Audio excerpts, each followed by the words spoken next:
Hello friends, कैसे हैं आप सब। स्वागत है आपका यूपीएससी एट होम प्रविष्या के यूट्यूब प्लेटफॉर्म पे।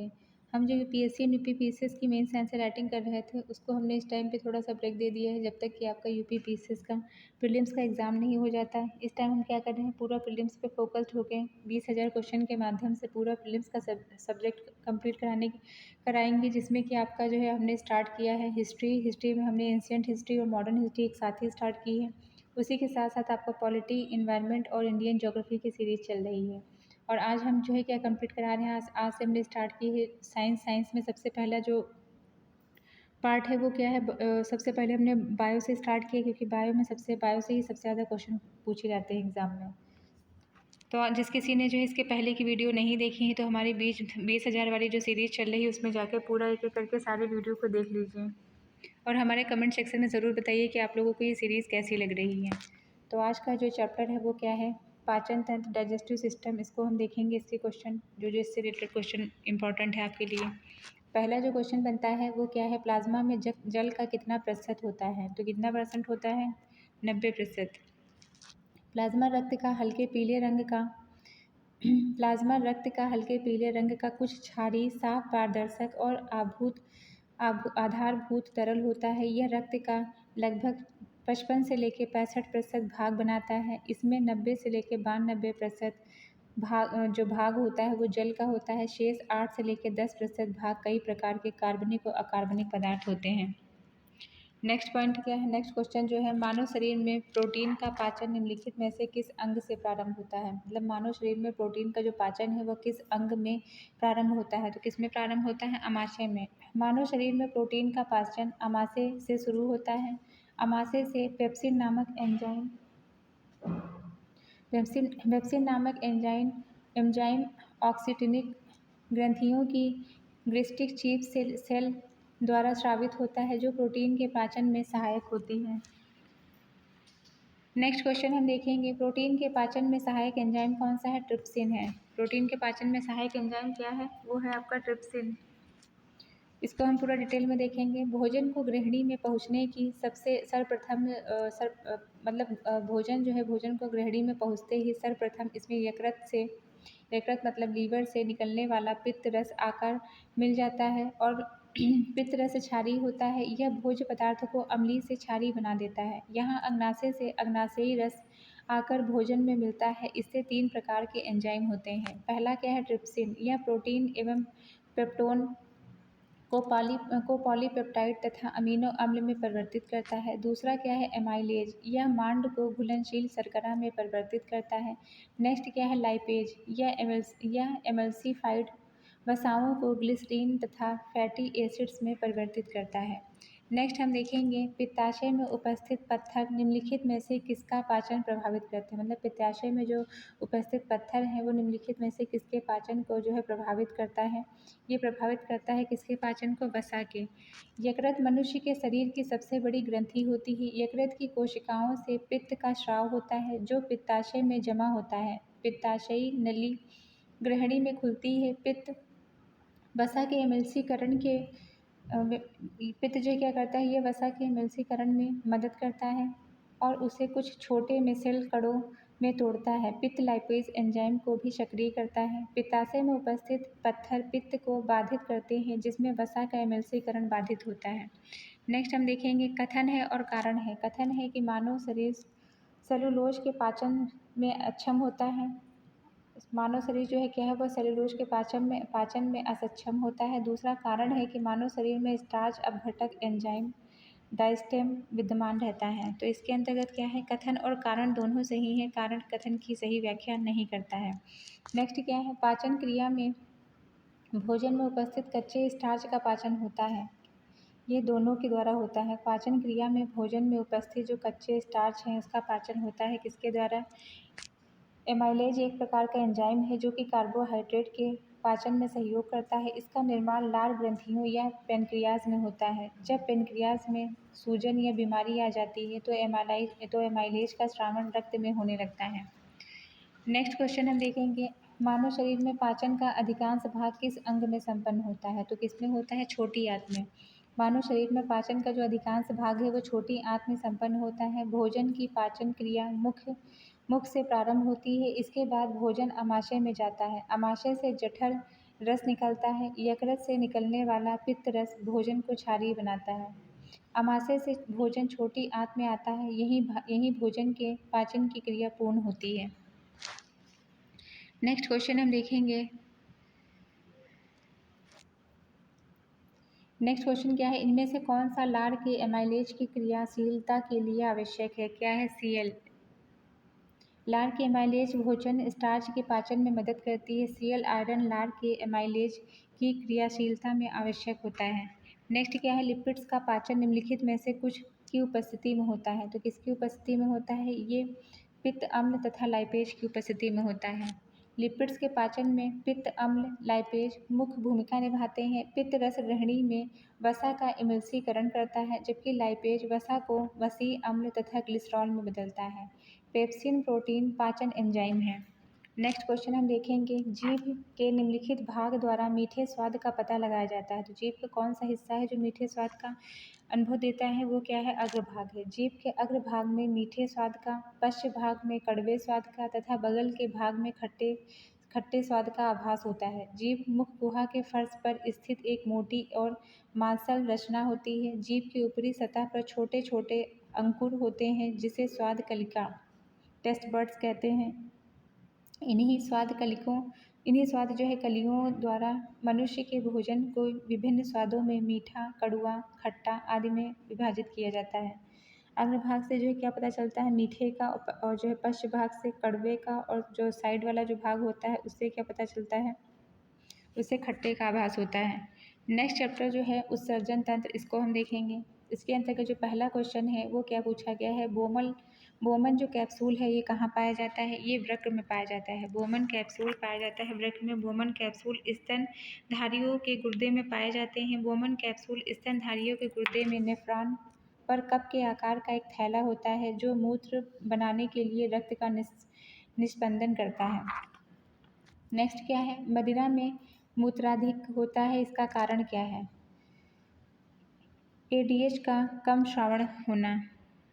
एल्कोहल पीयूष ग्रंथि से स्रावित होने वाले एड्रीडायूरेटिक हार्मोन एडीएच को, जो किडनी के द्वारा जल के पुनरावशोषण को प्रेरित करता है, रोक देता है। अल्कोहल जब परिसंचरण तंत्र में एडीएच के स्तर को कम कर देता है तो किडनी जल का अवशोषण कम करती है और अधिक मूत्र विसर्जन करती है। नेक्स्ट क्या है, निम्नलिखित में से कौन सा मानव गुर्दे का सामान्य कार्य नहीं है? तो कौन सा जो है इसके अंतर्गत आता है? पहला पॉइंट क्या है, रक्त में जल की मात्रा को नियंत्रित करना। रक्त में शर्करा की मात्रा को नियंत्रित करना, ये इसका कार्य नहीं है। तीसरा पॉइंट क्या है, यूरिया को छानकर बाहर करना, कई हार्मोनों का श्रवण करना। तो सारे पॉइंट इसके अंतर्गत आते हैं। नेक्स्ट हम देखेंगे, नेक्स्ट क्वेश्चन है, दोषयुक्त वृक्क वाले व्यक्तियों के लिए अपोहन का उपयोग किया जाता है। इसमें निहित प्रक्रम क्या होता है? परासरण। अपोहन का अर्थ होता है वर्ण करने वाली पारगम्य झिल्ली के माध्यम से बड़े और छोटे कणों को अलग अलग करना।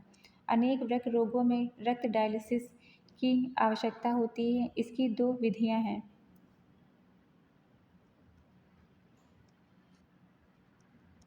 इसके अंतर्गत जो है 2 विधियाँ शामिल हैं। पहला जो है क्या है, पेरिटोनियल डायलिसिस तथा कृत्रिम वृक्क द्वारा शरीर की बाह्य डायलिसिस की जाती है। फिर एक्स्ट्रा कॉर्पोरियल डायलिसिस। इसके अंतर्गत कृत्रिम वृक्क डायलिसिस विधि में रोगी का रक्त एक सेलोफोन कला में से पंप किया जाता है। यह कला डायलिसिस के टब में घूमती रहती है। यहाँ रक्त में से अपशिष्ट पदार्थ निकाल लिए जाते हैं तथा शुद्ध रक्त रोगी के प्रसंस्करण में पंप कर दिया जाता है। नेक्स्ट हम देखेंगे, नेक्स्ट क्वेश्चन क्या है, यदि मूत्र में एल्ब्यूमिन आ रहा है तो ऐसे व्यक्ति के निम्न में से किस अंग के फेल हो जाने से पीड़ित होने की संभावना है? किसके? वृक्क के, मतलब किडनी के। वृक्क मतलब जो है किडनी में मूत्र का निर्माण होता है। यह रुधिर के विभिन्न पदार्थों के कार्यात्मक वर्जन और शरीर की रासायनिक अखंडता की प्रक्रिया सुनिश्चित करने की एक ऐसी प्रक्रिया है जिसमें शरीर से अपशिष्ट पदार्थों को बाहर निकालने का कार्य संपन्न होता है। मूत्र ऐसे तत्वों का संयुक्त उत्पाद होता है। नेक्स्ट क्या है, मानव का मुख्य नत्रजनी उत्सर्जी उत्पाद कौन सा है? वो है यूरिया। मुख्य नत्रजनी उत्सर्जी उत्पाद के अंतर्गत अमोनिया, यूरिया और यूरिक एसिड, ये तीनों ही आते हैं। मानव, व्हेल, सील एवं दूसरे जंतु यूकैरियोटिल होते हैं, अतः जो है इनका निर्माण नत्रजनीय उत्सर्जी पदार्थ यूरिया है। नेक्स्ट क्या है, एक सामान्य मनुष्य की किडनी 24 घंटे में कितना द्रव छानती है? तो कितना, 180 लीटर। किडनी मूत्र बनाने की प्रक्रिया में शरीर के रक्त को छानकर अपशिष्ट को अलग करती है। इस प्रकार रक्त में जो है आयरन एसिड का संतुलन बनाए रखती है। एक सामान्य मनुष्य की किडनी 24 घंटे में 180 लीटर शरीर के वजन का लगभग 2 गुना द्रव छानती है। नेक्स्ट क्या है, मानव नेत्र का वह भाग जिसमें रक्त वाहिकाएं उपस्थित नहीं होती हैं, कौन सा भाग है? कॉर्निया। नेत्रदान के समय भी इसी का कॉर्निया का ही यूज़ किया जाता है। इसमें क्या है कि आँख का सबसे सामने वाला पारदर्शी कांच जैसा हिस्सा कार्निया कहलाता है। कार्निया शरीर का एकमात्र हिस्सा होता है जिसमें रक्त की आपूर्ति नहीं होती है। कार्निया की सतह पर आंसू एक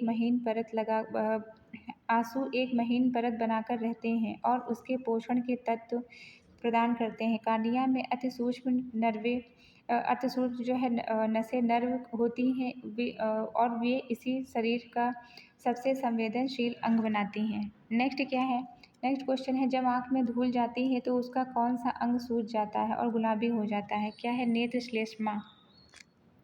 आँख के ऊपर और निचले पलकों के भीतर भाग एवं आँख के सामने के भाग पुतली को छोड़कर एक पतली श्लेष्मा झिल्ली होती है। इसे नेत्र श्लेष्मा या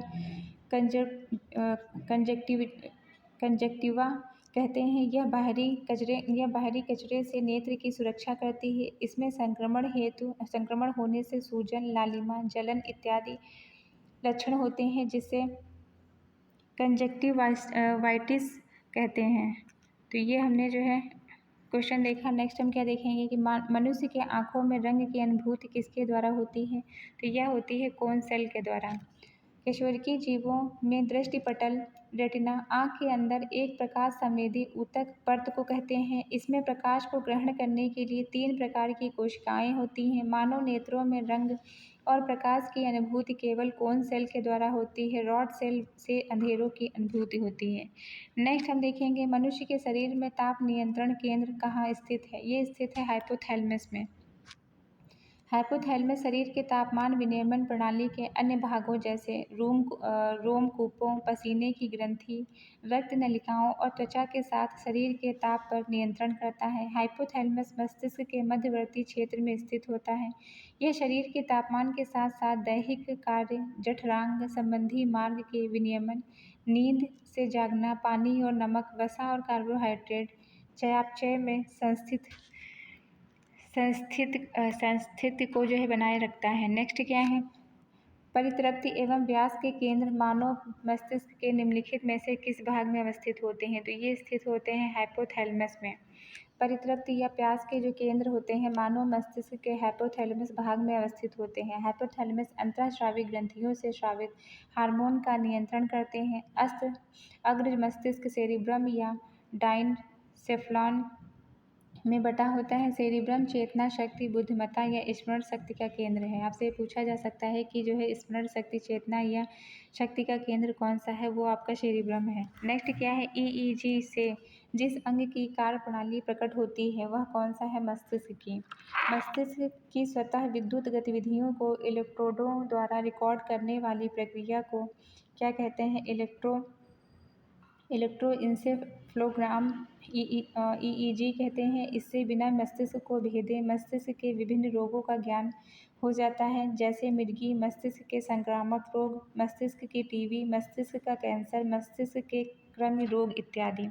नेक्स्ट क्या है, मनुष्य के अंगों में से हानिकारक विकिरणों से सबसे कम सुप्रभावी अंग कौन सा है? मस्तिष्क है। मनुष्य के अंगों में हानिकारक विकिरणों से सबसे कम सुप्रभाव अंग मस्तिष्क है। इससे अधिक प्रभाव आँख पर पड़ता है, इसके बाद में हृदय, आंत आदि अंगों पर। नेक्स्ट क्वेश्चन क्या है, आँख के रेटिना की परंपरागत कैमरा के निम्नलिखित में से किस भाग से तुलना की जाती है? तो शटर से की जाती है। आँख के रेटिना की परंपरागत कैमरे के फिल्म भाग से तुलना की जाती है। रेटिना नेत्र का भीतरी तंत्रिका स्तर होता है। यह अनेक परतों का बना होता है जिसकी रचना तंतुओं, तंत्रिका, कोशिकाओं और शलाकाओं और शंकुओं से होती है। दृष्टि शलाकाएँ मंद प्रकाश में प्रकाश और अंधेरे का ज्ञान कराती है। इसके विपरीत दृष्टि शंकुकोण तीव्र प्रकाश में वस्तुओं और विभिन्न रंगों का ज्ञान कराते हैं। नेक्स्ट क्या है, मनुष्य के अंगों में से कौन सा एक हानिकारक विकिरण से सबसे अधिक सुप्रभाव होता है? कौन सा है? आँख। मानव शरीर में सभी अंगों में आँख एक ऐसा अंग है जो कि हानिकारक विकिरणों से सर्वाधिक सुप्रभावी है। उदाहरण के लिए सूर्य की हानिकारक पराबैंगनी किरणों के प्रति मनुष्य की आँखें सर्वाधिक संवेदनशील होती हैं। नेक्स्ट क्वेश्चन हम देखेंगे, मस्तिष्क जिम्मेदार है किसके लिए? सोचने के लिए, हृदय गति के नियंत्रण के लिए, शरीर के संतुलन के लिए, उपयुक्त सभी। ये उपयुक्त सभी के लिए मस्तिष्क जिम्मेदार है। मतलब मस्तिष्क सोचने के लिए, हृदय गति के नियंत्रण एवं शरीर के संतुलन तीनों क्रियाओं के लिए उत्तरदायी होता है। चूँकि अंतःस्रावी ग्रंथियाँ शरीर की इन क्रियाओं का हार्मोनों द्वारा नियंत्रण करती हैं। इन सभी नियंत्रण संदेश भेजने का कार्य मस्तिष्क करता है। नेक्स्ट क्वेश्चन हम देखेंगे, मानव मस्तिष्क के बारे में निम्नलिखित कथनों पर विचार कीजिए। इसके अंतर्गत पहला जो पॉइंट है, मस्तिष्क हृदय गति को नियंत्रित रखने के लिए उत्तरदायी है। दूसरा पॉइंट क्या है, यह शरीर के संतुलन के लिए उत्तरदायी है। अभी हमने इसके पहले वाले क्वेश्चन में इसको कंप्लीट किया है, तो ये दोनों ही फैक्टर सही हैं। फिर से एक बार देखेंगे, मस्तिष्क मानव शरीर का केंद्रीय सूचना एवं प्रसारण अंग होता है। यह आदेश नियंत्रण तंत्र की तरह कार्य करता है। यह ऐच्छिक गमन, शरीर के संतुलन, प्रमुख अनैच्छिक अंगों के कार्य, तापमान नियंत्रण, भूख प्यास परिवहन, हृदय गति का नियंत्रण, मानव व्यवहार को भी नियंत्रण में रखता है। यह देखने, सुनने, बोलने की प्रक्रिया, याददाश्त, कुशाग्रता, भावनाओं एवं विचारों का भी स्थल है। नेक्स्ट हम देखेंगे, निम्नलिखित में से कौन सा सही सुमेलित है? इसके अंतर्गत क्या है, न्यूरोलॉजी का संबंध किससे होता है? तंत्रिका तंत्र से होता है। कार्डियोलॉजी का संबंध किससे होता है? कार्डियोलॉजी का संबंध आपका हृदय से होता है। और एंट्रोलॉजी का संबंध पेट से और आंत से। यूरोलॉजी का संबंध होता है मूत्र से। आपका न्यूरोलॉजी का संबंध होता है जो तंत्रिका तंत्र से संबंधित होता है। नेक्स्ट क्या है, नेक्स्ट हम देखेंगे, नेक्स्ट चैप्टर क्या है, कंकाल तंत्र, स्केलेटन सिस्टम। इसके अंतर्गत जो पहला क्वेश्चन है वो क्या है, मनुष्य में मांसपेशियों में थकावट किसके जमा हो जाने के कारण होती है? तो वो आपका होती है लैक्टिक अम्ल के जमा हो जाने के कारण। लैक्टिक अम्ल की अधिक मात्रा में जमा हो जाने के कारण पेशियों में संकुचन नहीं हो पाता है, इसी को थकावट कहते हैं। जब विश्राम किया जाता है तो धीरे धीरे लैक्टिक अम्ल ऑक्सीकृत होकर पायरुविक अम्ल में बदल जाता है, जिससे थकावट समाप्त हो जाती है। जब लैक्टिक अम्ल पायरुविक अम्ल में बदलेगा तब थकावट समाप्त हो जाएगी। और मांसपेशियों में थकावट, मनुष्य की मांसपेशियों में थकावट किसके जमा होने के कारण होती है? तो ये आपका होती है लैक्टिक अम्ल के जमा होने के कारण। नेक्स्ट क्या है, नेक्स्ट क्वेश्चन है, एक मानव कंकाल में हड्डियों की संख्या कितनी होती है? तो कितनी होती है? 206। मनुष्य के अस्थियों के द्वारा निर्मित एक अंतःकंकाल तंत्र में कुल 206 अस्थियाँ होती हैं, जबकि शिशु अवस्था में 300 अस्थियाँ पाई जाती हैं। शिशु अवस्था में अस्थियाँ कितनी होती हैं? 300 होती हैं। और मनुष्य के अस्थियों के द्वारा निर्मित अंतःकंकाल में कुल तंत्र में कुल कितनी अस्थियाँ होती हैं? 206 होती हैं। समस्त अस्थियों में सबसे छोटी अस्थि कौन सी होती है? स्टेपीज़ होती है, ये कान की होती है। सबसे बड़ी कौन सी होती है? ये फीमर होती है। कहाँ की होती है? जांघ की होती है। आपसे पूछा जा सकता है कि सबसे छोटी अस्थि का नाम बताइए, तो वो क्या है? स्टेपीज़ है। ये कहाँ की है? कान की है। सबसे बड़ी अस्थि होती है वो कौन सी है? फीमर है, ये आपकी जांघ की है। नेक्स्ट क्या है, स्टेपीज़ नाम स्टेपीज़ नाम है किसका? एक अस्थि का। अभी हमने देखा ये सबसे छोटी अस्थि होती है। कहाँ की होती है? कान की होती है। स्टेपीज़ एक अस्थि का नाम है, मध्य कान में पाई जाती है। यह शरीर की सबसे छोटी होती है, सबसे छोटी हड्डी होती है। नेक्स्ट क्वेश्चन हम देखेंगे, निम्नलिखित पदार्थों में से किसकी आवश्यकता शरीर के अस्थि निर्माण के लिए नहीं होती है? तो किसकी आवश्यकता नहीं होती? सोडियम की आवश्यकता है। कैल्शियम, फास्फोरस, विटामिन डी, इस तीनों की आवश्यकता होती है। सोडियम की आवश्यकता शरीर में अस्थि के निर्माण के लिए नहीं होती है।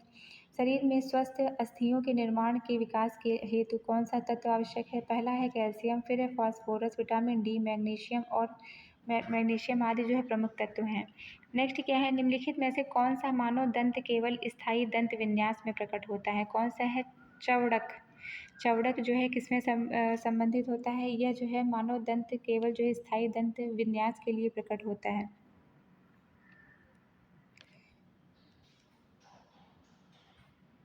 नेक्स्ट हम देखेंगे पेशी थकान के लिए निम्नलिखित में से कौन उत्तरदायी होता है। ये आपका उत्तरदायी होता है लैक्टिक अम्ल। लैक्टिक अम्ल जब पार्विक अम्ल में बदल जाता है तो क्या होता है, थकान दूर हो जाती है। मानव शरीर में 500 से अधिक पेशियाँ होती हैं। पेशियाँ प्रेरक उपकरण का सक्रिय भाग है। इसके संकुचन के फलस्वरूप निम्नलिखित गतिविधियाँ होती हैं। लंबे समय तक कठोर कार्य करने के पश्चात मांसपेशियों में थकान का अनुभव होता है। लैक्टिक अम्ल के संचय के कारण होता है। ऐसा किस कारण से होता है, लैक्टिक अम्ल के संचय के कारण होता है, और जब जो है ये पार्विक अम्ल में बदल जाता है तो थकान दूर हो जाती है। नेक्स्ट क्या है, मानव शरीर में सबसे मजबूत मांसपेशी कहाँ की होती है, तो ये होती है जबड़े की मांसपेशी। मानव शरीर में सबसे मजबूत मांसपेशियाँ जबड़े में पाई जाती हैं। हमारे शरीर में अस्थितंत्र तथा बाह्य त्वचा के बीच का अधिकांश भाग मांसपेशियों से निर्मित होता है। पेशियाँ पेशी कोशिकाओं द्वारा निर्मित होती हैं। यह एक संकुचनशील ऊतक है जिसकी कोशिकाएं लंबे तंतुओं के रूप में होती हैं। मनुष्य में कुल कुल जो है 639 पेशियाँ पाई जाती हैं, जिसमें सर्वाधिक पेशियाँ 180 पेशियाँ पीठ में पाई जाती हैं। नेक्स्ट क्वेश्चन क्या है, निम्नलिखित में से कौन सा एक लवण मानव हड्डियों में सर्वाधिक पाया जाता है, तो कौन सा है, कैल्शियम फॉस्फेट जो है मानव हड्डियों में सबसे ज़्यादा पाया जाता है। मानव हड्डियों में सर्वाधिक मात्रा में कैल्शियम के यौगिक पाए जाते हैं। कैल्शियम हड्डियों अंडे के छिलकों एवं शंख का मुख्य अवयव होता है। दूध में सर्वाधिक मात्रा में पाए जाने वाला तत्व कैल्शियम है। कैल्शियम फॉस्फेट की ही हड्डियों और दांतों के निर्माण में उपयोगी होते हैं। आपसे पूछा जा सकता है कि हड्डियों और दांतों के निर्माण में जो है क्या उपयोगी होता है, तो वो कैल्शियम फॉस्फेट होता है। नेक्स्ट क्वेश्चन हम देखेंगे, निम्नलिखित में से कौन मानव शरीर की सबसे छोटी हड्डी है। अभी हमने देखा था स्टेपीज है, ये मध्य कान में जो है पाई जाती है। कान के मध्य भाग में, कान के अंदर पाई जाने वाली स्टेपीज सबसे छोटी, जबकि फीमर मानव शरीर की सबसे मानव शरीर में पाई जाने वाली सबसे बड़ी हड्डी होती है। वोमर फेशियल में पाई जाने वाली वोमर कहाँ पाई जाती है, फेशियल में पाई जाती है, जबकि मैलियस और इनकस जोड़े के रूप में पाई जाने वाली कान की हड्डियां हैं जो स्टेपीज से बड़ी होती हैं। कान में कुल मिलाकर 6 हड्डियां होती हैं जिनका क्रम मैलियस, इनकस और स्टेपीज होता है। कान में कुल कितनी हड्डियां पाई जाती हैं, कान में कुल 6 हड्डियां पाई जाती हैं। नेक्स्ट क्वेश्चन हम देखेंगे, प्रत्यस्थ प्रत्यस्थ इलास्टिक ऊतक जो है, जिसे हम टिश्यू बोलते हैं, जो हड्डियों को एक साथ पकड़े रहते हैं, उन्हें हम क्या कहते हैं, उसे हम कहते हैं लिगामेंट। स्नायु, लिगामेंट एक तंतु संयोजी ऊतक होता है। यह अस्थियों के जोड़ों मतलब जॉइंट्स को जोड़ने का कार्य करता है। इससे मनुष्य के विभिन्न अंग आसानी से घूम पाते हैं।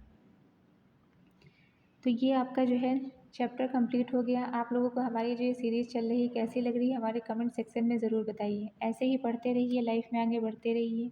यूपीएससी एट होम प्रविशा के साथ मेंस प्री प्रैक्टिस करते रहिए। Thank you.